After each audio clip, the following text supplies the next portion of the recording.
That's me on national television trying to get a picture of the Egg Bowl trophy. I'm Evanfraw, and this is the photo breakdown.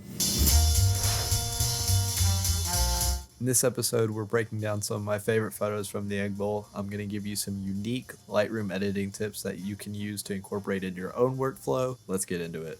Alright, our first photo is a little bit more on the storytelling side. We've got Caden Prescorn's son Mac here, and I was waiting for Caden Prescorn to come out, and I realized Mac was looking at Jackson, and Jackson's been a big part of Mac's life.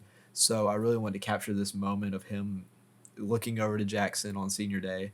So I got down on one knee and really focused on just Mac here and wanted to make this moment about him and Jackson, really. You see Callie over here. So what I'm going to do is frame it in just a little bit. And then all I want to do is really just sort of emphasize the sun, but still keep Jackson in the photo almost. So anything that's going to harshen the shadows we don't really want. So this one I really liked, but it's a bit too much. So we'll keep looking through all my presets.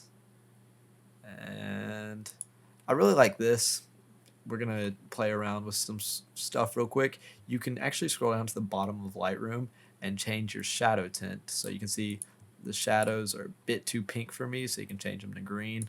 So I'm going to slide that just a little bit down.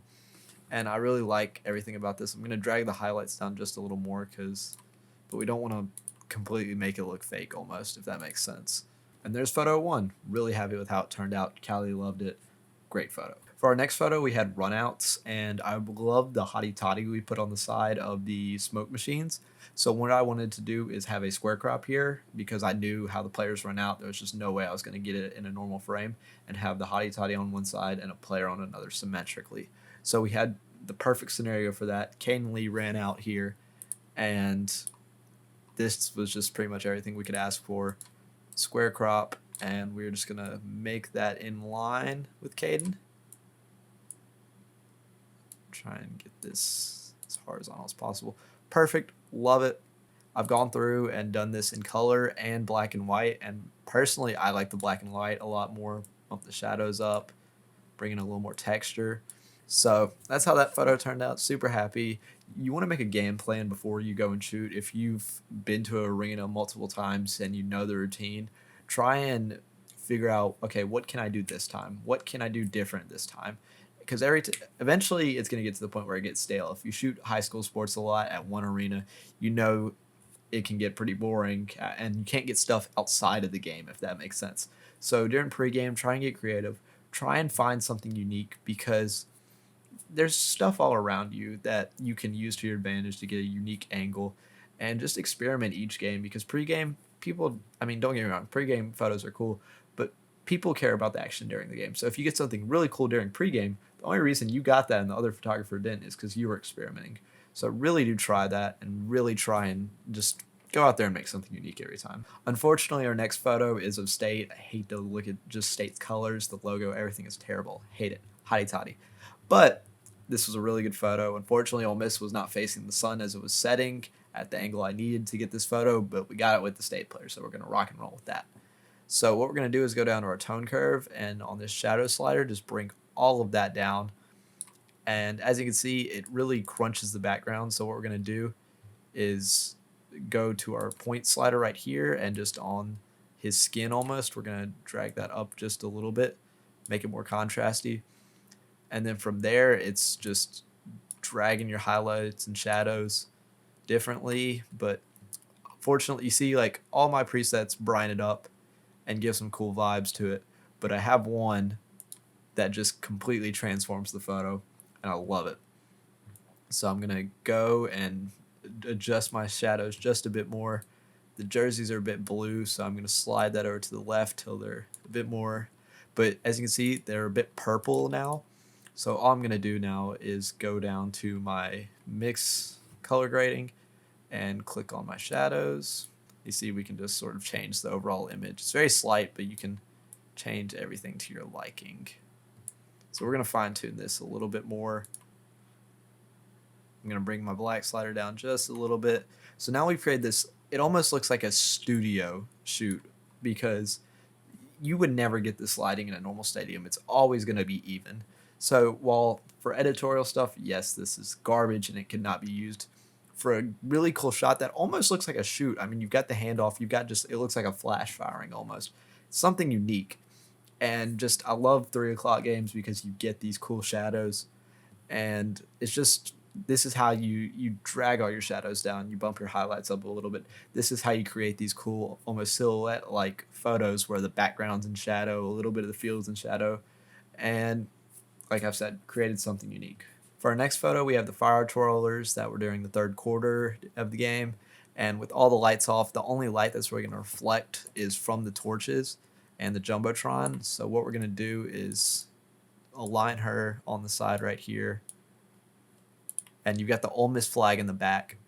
So what's really cool about this is if we do it right, we should be able to illuminate the flag and her as well. So I really like this preset. And all we're going to do is just some basic quality of life adjustments to the photo. We're going to create a mask and brush on the Ole Miss here. Now that we've got the Ole Miss contrasting a little more, what we're going to do is select the fire here, which we can just go in and do this with a brush, or if you're lazy, see if the object tool works. And all we're going to do now is go down to our clarity and just slide that over a little bit. Dehaze as well. We're going to drag the saturation, really make it fiery, if that makes sense. And now we can just sort of make it pop. And all we're doing here is really just making the fire glow a little bit more. Makes it pop a little bit more off the Ole Miss background. Finally, I really want like the fire to like cast the shadow on the backside of her face. So what we're going to do is click select people. It's going to obviously select her. And then what we're going to do is we're going to right click, intersect mask with, and then linear gradient. And what this will do is it'll create a mask inside the mask, essentially. So what I can do now is just drag my linear gradient like this. Perfect. And bring my shadows down. And now it really looks like she is almost in complete darkness except for the fire lighting her up. Perfect. So that gives it even more contrast, and it draws your eyes even more to the flame and like the side of her face and the Ole Miss as a whole. It brings the image together a lot better. For our next photo, we got a stadium shot.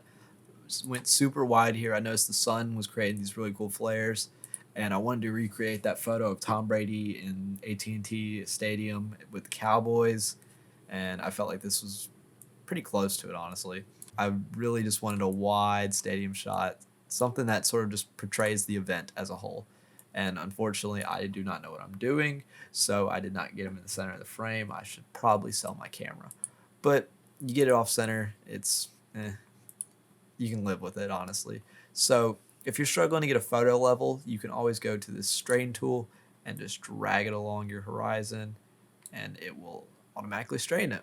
Nothing special on it, just my color pop, and drag the dehaze slider over, highlights down a bit, exposure down a bit, and yeah, really cool photo. And last but not least, another Caden Prescorn photo.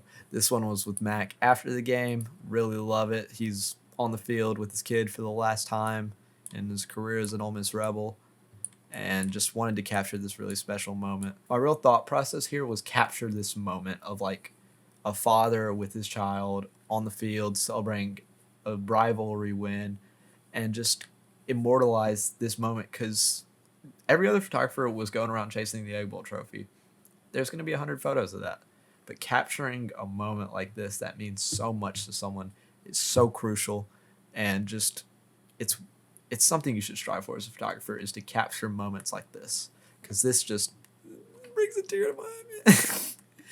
It's special, and it's human. It's a moment. So really strive to try and capture the human moments in life, and you'll get some good stuff. And feeding off of what I said last time, same here. Max literally looking up at his dad. Like, you could not ask for a better photo. If I was to do this differently again, I'd angle it a bit more to the right to get a bit more of Prescorn's jersey and not so much of his butt, but whatever, it's fine. So going through here, he is crying, which is kind of unfortunate if you look at it, but we're going to ignore that part, and just really soft textures here, and this is a little too blue or too yellow. Drag our white balance down. And we're going to drag the blues over a bit more to the rebel blue side. And this is perfect. Lens flare, it creates these nice lighting against him, looking up at his dad. Just really cool moment. And it's just a great photo to wrap up the Ole Miss football year. We had a lot of ups and downs, 2 field storms that I got to photograph. If you want to watch those videos, they're right here. Y'all have a great day.